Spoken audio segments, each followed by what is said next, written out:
जळगाव जामोद तालुक्यातील सखारामपूरच्या श्री संत सखाराम महाराज पुण्यतिथी महोत्सवाची 3 फेब्रुवारी रोजी सांगता झाली। यावेळी अखंड हरिनाम सप्ताहाचे आयोजन करण्यात आले होते।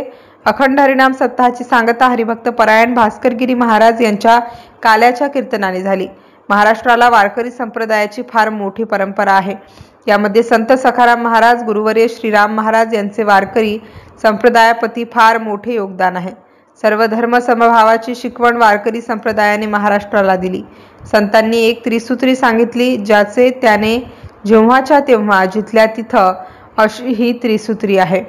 संतांची ही त्रिसूत्री अंगीकारून आपल्या जीवनाची वाटचाल करून जीवन सार्थकी लावावे असे आवाहन देवगड संस्थानचे हरिभक्त परायण भास्करगिरी महाराज यांनी या निमित्ताने आयोजित अखंड हरिनाम सप्ताहातील काल्याच्या कीर्तनादरम्यान केले।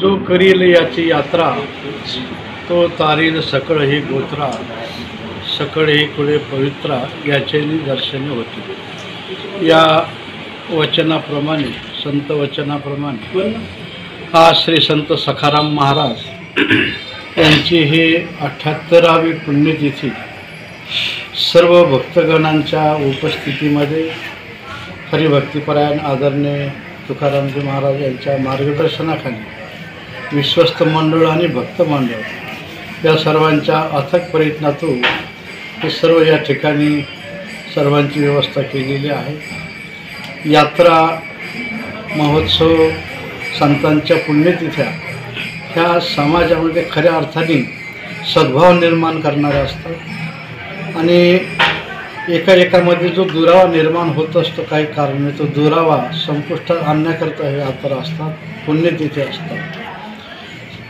श्री संत सखाराम महाराजांनी शेवटच्या श्वासापर्यंत पायी यात्रा करून समाजाचं प्रबोधन केलं आणि त्यांचाच कृपा आशीर्वादाने वैकुंठवासी गुरुवर्य श्रीराम महाराज यांनी ह्या सर्व बाबांच्या विचाराचा, कार्याचा विस्तार आणि विचार सर्वांच्या कानापासून मनापर्यंत नेलेला आहे। आज इथं सर्व दिंड्या दिसतात, भक्तगण दिसतात, हे बाबांनी सर्वांना प्रेरणा केली गुरुवर्य बाबासाहेबांनी आणि तेच सर्व विचार घेऊन श्री हरिभक्तपरायण आदरणीय तुकारामजी महाराज, सर्व संत मंडळी, विश्वस्त मंडळी त्याचप्रमाणे काम करतात। त्यामध्ये एक राष्ट्रीय एकता आणि सर्वांच्या विषयी आपुलकी निर्माण होत राहते। म्हणून अशा या उत्सवाची एकत्र येऊन सगळ्या मिळून करण्याची अत्यंत गरज आहे।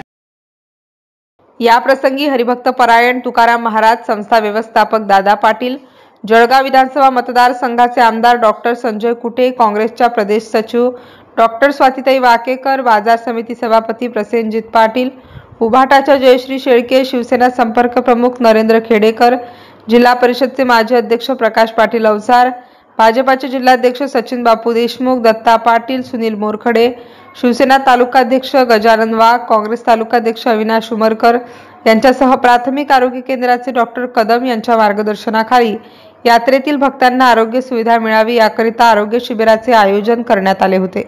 हजारो भक्तांनी यावेळेस संत सखाराम महाराजांचे श्रद्धेने दर्शन घेऊन या महाप्रसादाचा लाभ घेतला। MCN न्यूज मराठीकरिता सुरेश मानकर, सखारामपूर। दमदमून टाकण्यासाठी तेच कार्य पुढे बाबा समाधीस्थ झाल्यानंतर गुरुवर्य श्रीराम महाराज यांनी हाती घेतलं आणि त्यांनी हिवलेसे रोप लावलेले द्वारी त्याचा वेलू गेला गगनावरी याचं एक छोट्याशा रोपातलं मोठ्या अशा वेलामध्ये रूपांतर केलं आणि आज हा उत्सव संस्थांची सर्वांगीण प्रगती आणि सर्व क्षेत्रातील सर्व लोकांचं सहकार्य यातून संपन्न होत आहे। तो पुढेच बाबांच्या कृपेनं वाढत जावो हीच प्रभूचरणी प्रार्थना आणि विनम्र अभिवादन। जय सखाराम बाबा यात्रेमध्ये दिंड्या किती आल्या तेव्हा? 200 दिंड्या यावर्षी आल्या होत्या। जवळपास या यात्रेला 2000 गावचे लोक येतात, 4 जिल्ह्यातून लोक येतात, वाशिम, अकोला, बुलढाणा, जळगाव आणि आळंदीकर, देवगड सुद्धा येतात। देवगडचे बाबा सुद्धा इथं येऊन 3 दिवस इथं त्यांचा विश्राम असतो आणि त्यांचं कार्याचं कीर्तनही असते। आपल्यासोबत श्री संत सखाराम महाराज चे व्यवस्थापक दादा पाटील हे आपल्याला 2 शब्द संस्थांबद्दल माहिती देतील। दादासाहेब, आपण हे जी आपली सखारामाची यात्रा असते, ही यात्रा प्रारंभ कधी होते? प्रारंभ म्हणजे काय म्हणतात 1947 सालात महाराज गेले, वैकुंठ गमन झालं त्यांचं. तेव्हापासून आज ही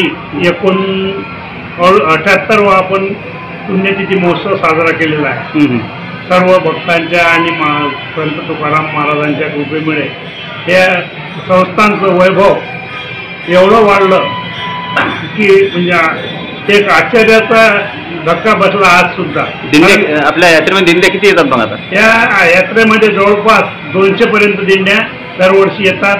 आपल्या स्वखर्चाने येतात, स्वखर्चाने स्वयंपाक करतात आणि इतरांना सुद्धा खाऊ घालतात.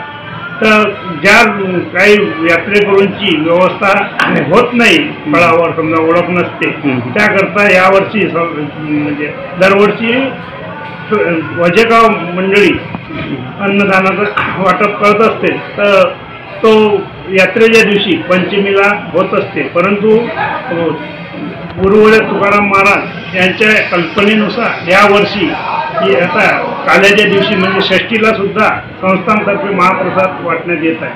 सुरुवातीला आपल्या सखाराम महाराज यात्रा महोत्सव सुरू झाली त्यावेळी दिंड्या किती आल्या सुरुवातीला?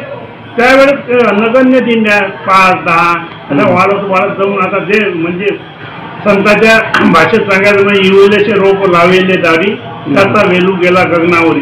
हा म्हणजे गगनाला मिळेल अशी या संस्थांची प्रगती झालेली आहे.